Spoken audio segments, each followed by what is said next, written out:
చేస్తూ నన్ను ముందుకు నడిపిస్తున్నారు. ఇప్పుడు మీరు ఏలూరు పార్లమెంట్ పరిధిలో మీరు ఒక బీసీ కులం నుంచి ఈ స్థానం నుంచి పోటీ చేస్తున్నారు, అంటే యాదవ కమ్యూనిటీ నుంచి. యాదవ కమ్యూనిటీలో ఇంత పెద్ద స్థాయికి నాన్నగారిలాగా మంత్రి కావటం కావచ్చు, మీలాగా ఎంపీ స్థానాన్ని సంపాదించుకున్న వాళ్ళు చాలా అరుదుగా తక్కువ మంది కనపడుతుంటారు. రేపు నుంచి మీరు ఫేస్ చేయబోయేదంతా కూడా సోకాళ్ళు అగ్రకులాలుగా చెప్పే వేరే కులాల వాళ్ళతో వాళ్ళందరినీ ఎట్లా బ్యాలెన్స్ చేసుకుంటారు? ఏ కులం అయినా ఎవరైనా కూడా మనం మాత్రం మన పని మనం చేసుకుంటా ముందుకెళ్ళిపోతే, మనం కరెక్ట్గా ఉంటే, మనం ప్రజలకు మంచి చేసి సేవ చేసుకుంటూ వెళ్ళిపోతే ఎవరు ఏం చేసినా దేవుడే పైన దేవుడే చూసుకుంటాడు. ఇప్పుడు మీ పార్లమెంట్ పరిధిలో చాలా కీలకమైన హిస్టారికల్ ఇష్యూస్ రెండు ఉన్నాయి. ఒకటి కొల్లేరు, రెండు ఆ పక్క పోలవరం, ఆ పక్క గోదావరి నది, ఈ పక్క చారిత్రాత్మకమైన కొల్లేరు. ఈ రెండింటి నడుమున్న కాన్స్టిట్యున్సీ మొత్తం మీదే. ఈ రెండు కూడా ఇప్పుడు సమస్యలు వలవలో. ఒకప్పుడు చాలా చరిత్రాత్మకం, ఎంతో హిస్టరీ, పేరు గొప్ప ఊరిదిబ్బ అన్నట్టుగా ఇప్పుడు మారిపోయింది. అవునండి. యాక్చువల్లీ ఈ రెండు చాలా కొన్ని సమస్యలు ఉండడం వాస్తవం.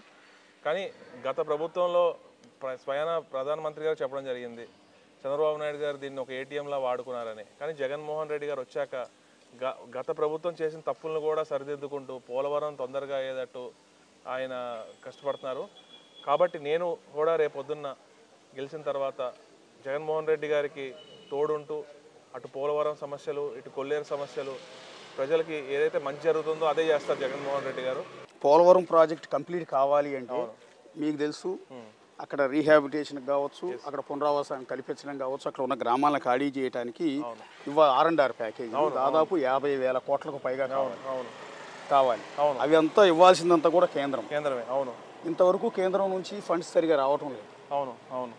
అది ఫండ్స్ రానప్పుడు చంద్రబాబు నాయుడు అయినా, జగన్ అయినా, లేకపోతే మీరైనా, ఇంకొకళ్ళైనా పూర్తి చేయటం అనేది కల్లా. మీ హయాంలో ఒకవేళ రేపు ఎంపీ అయితే పూర్తి చేస్తామన్న నమ్మకం మీకుందా? పాలిటిక్స్ పక్కన పెట్టి నిజాయితీగా మాట్లాడుతున్నానండి. జగన్మోహన్ రెడ్డి గారిని దగ్గరగా చూస్తున్నాను కాబట్టి నాకు ఆయన గోల్ అయితే ఒకటే, ఈ ప్రాజెక్ట్ని కంప్లీట్ చేసి ప్రజలకి, రాష్ట్రానికి అంకితం చేద్దామని. సో ఆయన ఏదైతే వేలో వెళ్తున్నారో ఈ ప్రాజెక్ట్ త్వరగా కంప్లీట్ చేయడానికి ఆయన ముందుకు వెళ్తున్నారు. అదండి, చాలా కాలం నుంచి పోలవరం ప్రాజెక్ట్ ఇంకా పెండింగ్ లో ఉండిపోవడానికి కారణం నిధుల సమస్య. నిధులు సక్రమంగా వస్తే ఈ పాట గ్రామాలను ఖాళీ చేసేయటం, వాటర్ స్టోర్ చేయటం, ప్రాజెక్ట్ డ్యామ్ అంతా కంప్లీట్ అయింది, స్పిల్వే మొత్తం కంప్లీట్ అయింది.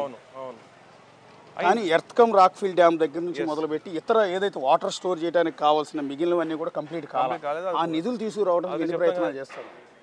ఐల్ గివ్ మై ఫుల్ అండి. అవసరమైతే నేను అక్కడే ఉండి జాగ్రత్తగా రావాల్సిన నిధులను రోజు డైలీ బేసిస్ ఫాలోఅప్ చేసుకుంటా. నేను అలానే కొల్లేరు సమస్యలు కూడా డైలీ బేసిస్ ఫాలోఅప్ చేసుకుని మంచి జరిగేలాగా నేను ముందుకెళ్తాను. కొల్లేరు సమస్యల గురించి మీకే ఎక్కువ ఐడియా ఉంటుంది.